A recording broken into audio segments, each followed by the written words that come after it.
Politicians are weighing in. Our Taylor Toshoff joins us now with that part of the story. Good afternoon, Taylor. Good afternoon, James. Yeah, the future of abortion laws in Pennsylvania is on the ballot in November. Abortion is legal in our state right now, but the next governor, either Democrat Josh Shapiro or Republican Doug Mastriano, will likely see a bill that would further restrict abortion rights. So it would be up to that governor to sign or veto such a bill. Reaction has been pouring in all morning following the Supreme Court's ruling. Governor Tom Wolf says he is deeply disappointed in today's decision and says this is why elections matter. In a statement, Wolf said the right to bodily autonomy and privacy as a whole is under attack in this country. We must do more to protect the rights of women and pregnant people in every state across the country. That doesn't have a governor willing to wield their veto pen. U.S. Senator Bob Casey, a Democrat, said today's decision upends almost a half-century of legal precedent and rips away a constitutional right that generations of women have known their entire lives. This dangerous ruling won't end abortions in the country, but it will put women's lives at risk. His Republican counterpart, Senator Pat Toomey, said the U.S. Supreme Court's ruling on Dobbs versus Jackson Women's Health Organization restores the American people's ability to determine abortion laws through their elected representatives as the Constitution requires.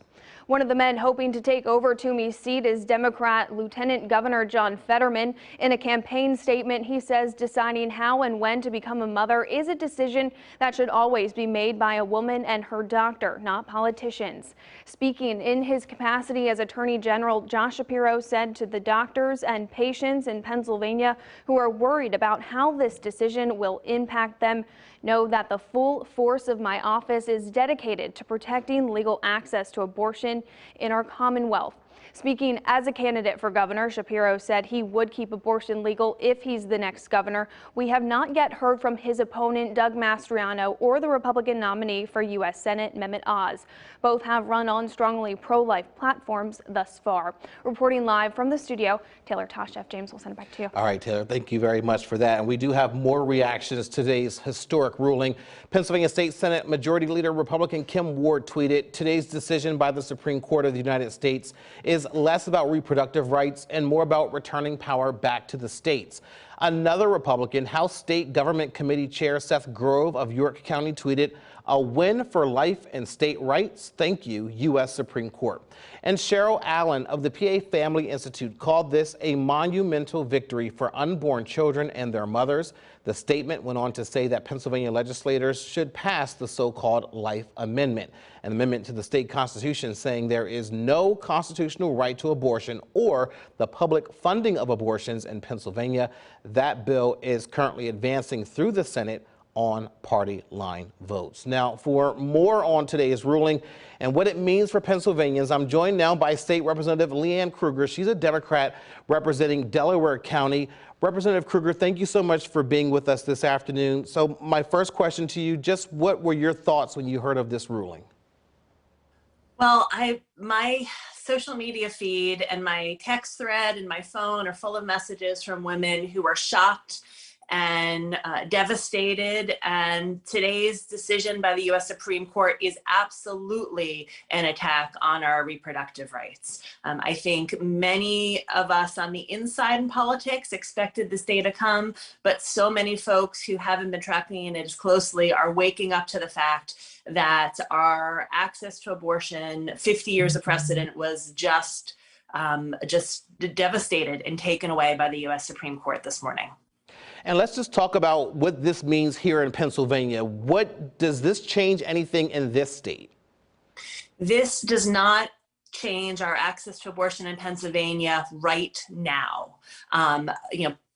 Abortion is still safe and legal in Pennsylvania, despite every attempt by our Republican colleagues to roll it back over every session we see attacks on abortion rights. So abortion is still legal today, but what this means is that our future access to abortion in Pennsylvania is on the ballot this November. We have one candidate, Josh Shapiro, that would continue to uphold abortion rights, and another candidate, Doug Mastriano, who said that he wants to ban abortion back to the moment of conception, which means not just abortion is at stake, but my access to birth control and IUDs and our access to miscarriage care care and to IVF all could be on the ballot as well come November.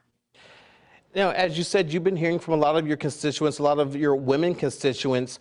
What is it that you are saying to them? What should they be doing?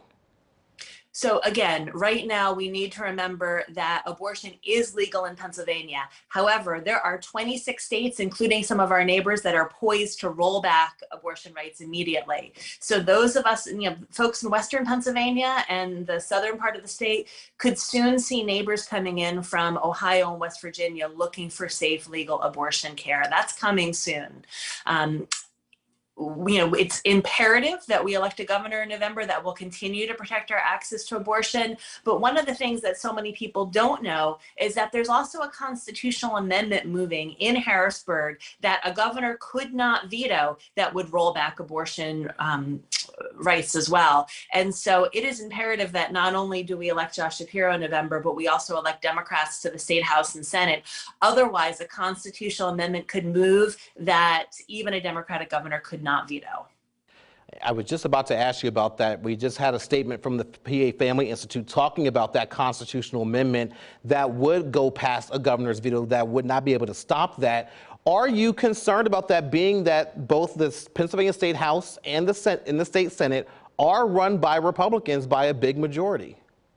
Absolutely. We've seen over 70 constitutional amendments introduced this session. It's a strategy that the Republicans have felt emboldened by because Governor Wolf has vetoed every single abortion ban that has made it to his desk in the time that he's been in office. They're frustrated with his veto, and so they're trying to work around him and around potentially future Governor Josh Shapiro. So we have to pay attention to state legislatures. We have to pay attention to our state House and state Senate representatives, as well as the governor's race in November. I think this is absolutely a strategy that they are moving, and we need to do everything we can to stop them. State Representative Leanne Kruger, thank you so much for being with us this afternoon. Thank you so much.